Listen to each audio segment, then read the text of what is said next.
All right, Shalom. All praise to Yahweh, Bahashem, Yahushai, Bahashem, Rakah Kwadash. All right, double honor to the elder Zachary Millstone who taught me this truth. And salutations to all you sincere brothers out there, and you few sincere sisters, okay? So I want to go into,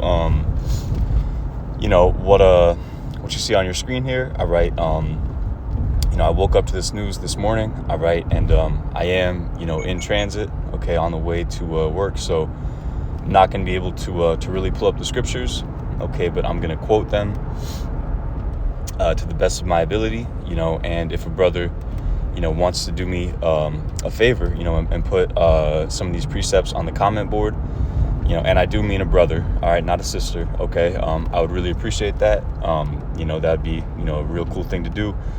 So the water in advance if a brother, chooses to do that. All right. I woke up to this, I wake up pretty late. I work kind of a late shift or whatever.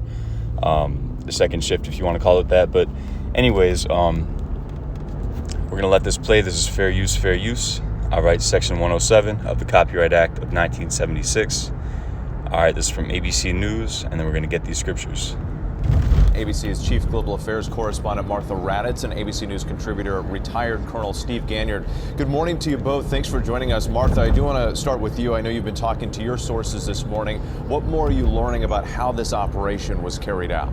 Well, Whit, I think we have to go back to just those scenes in Caracas with U.S. helicopters, Chinook helicopters, and attack helicopters sweeping over the city. Those explosions, likely at airfields and military facilities, and Delta Force, that elite Delta Force going in and grabbing Maduro and his wife in the dead of night. You can imagine they were probably asleep. And how this operation was carried out exactly, we do not know. They were clearly well prepared. They knew exactly where to find Maduro and his wife. We are told by sources that the CIA had perfect intelligence as to where they were, and that clearly was the case since they did capture them.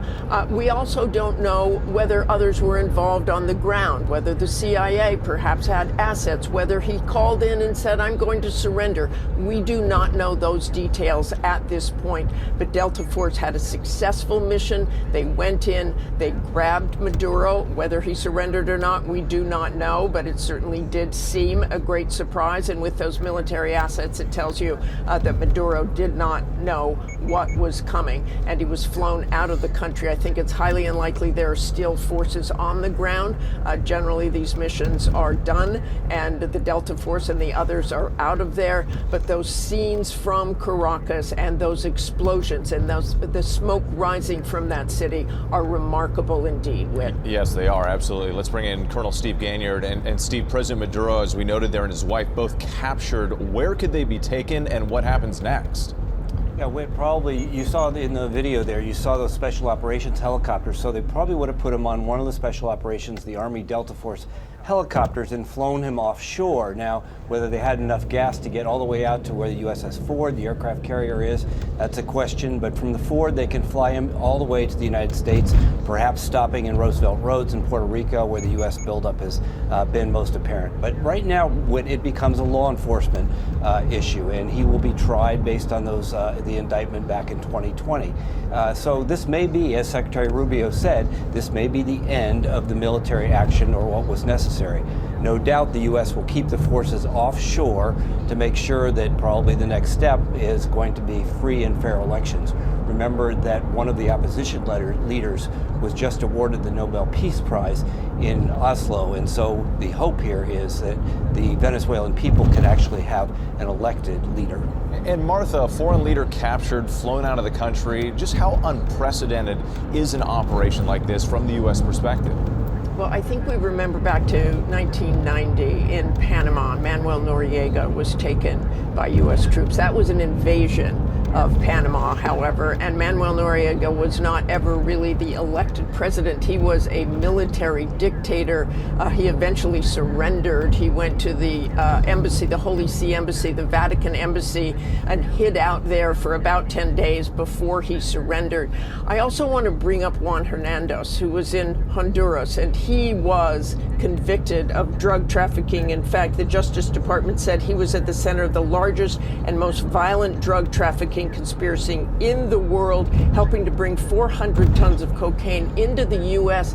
He was recently given a full pardon at the end of November by President Trump. So we have that convicted criminal who was released by President Trump, and now overnight, this arrest and capture of Venezuela's president. Yeah, we've seen a number of people pointing out that contradiction. And Steve, the Trump administration also has accused Maduro himself of narco-terrorism. Why then has there been this recent escalation with Venezuela?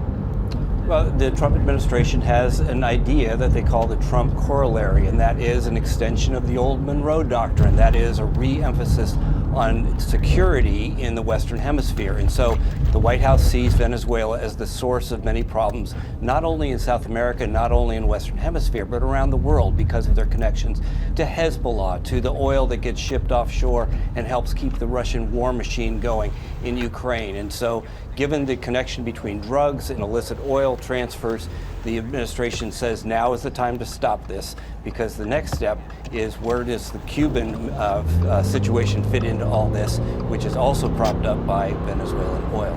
And how the country will run and what happens to the people of Venezuela. Many questions going forward. Steve Ganyard, Martha Raddatz, thank you so much. We appreciate it. All right, yeah, so there you go, man. You heard it. So basically, DJT, Nero 47, he sent in, the Delta Force, okay, which is like the elite, I think it's like SEAL Team 6, similar to that, elite branch or elite unit, of the Special Forces. He sent them in there, and they basically kidnapped this guy and his wife, in the dead of the night, threw him on a helicopter and left, so this is that cruel Lord, man. All right, Isaiah the 19th chapter speaks about how the Heavenly Father is going to put a cruel Lord over over Egypt, okay?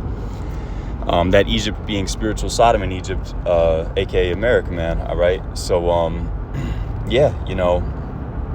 this is it, man. We are here. We're at the end of the so-called white man's rulership, all right? Yahushua spoke about there being wars and rumors of wars, all right?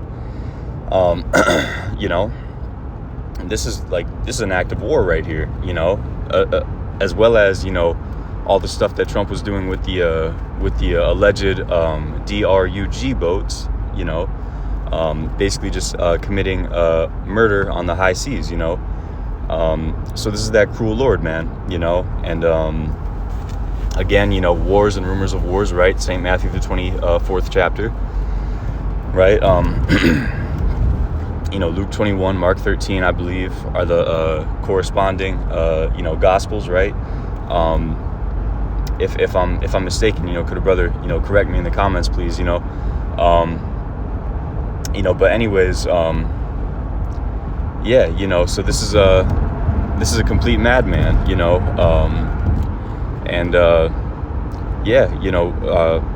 this may very well be, the last president of Babylon the Great, before our Lord comes back to Exodus his people, the elect, all right, out of this new Egypt, all right? That's Jeremiah 16, verse 4 on down, all right? And another thing to consider, right, is that Venezuela and Russia, as well as China, the elder apostle Tahar goes into this a lot, right? Venezuela is allied with Russia, okay? And we know that Russia is that northern country, all right, that's going to create an assembly, all right? Jeremiah, I believe that's the 50th chapter. It might be the 49th or the 51st, but those three chapters basically go into, the destruction of America, and ultimately all nations that possess these nuclear missiles are going to shoot their nuclear missiles at America, right? Jeremiah 50 and 14, says, all ye that bend the bow, shoot at her, spare no arrows, roughly paraphrasing. So, but a large bulk of those missiles are going to come from Russia, and its allies. All right. So, it's just, we're living in times of prophecy,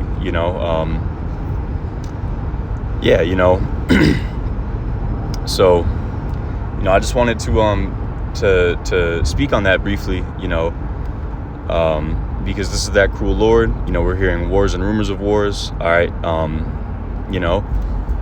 And we know that ultimately, America is going to be, destroyed by thermonuclear destruction. Okay. And that's in the Holy Bible. This is not something that we say just because it sounds cool. All right. So, with that, I pray that was edifying. We're very close to the end. Stay prayed up. And pray that the Lord have mercy on all of us, man. All right. So with that, I want to give all praises, glory, and honor to Yahweh, Bahashim, Yahushai, Bahashim, Rakak, Kodash, double honor to the elders at Great Millstone who taught me this truth. Shalom.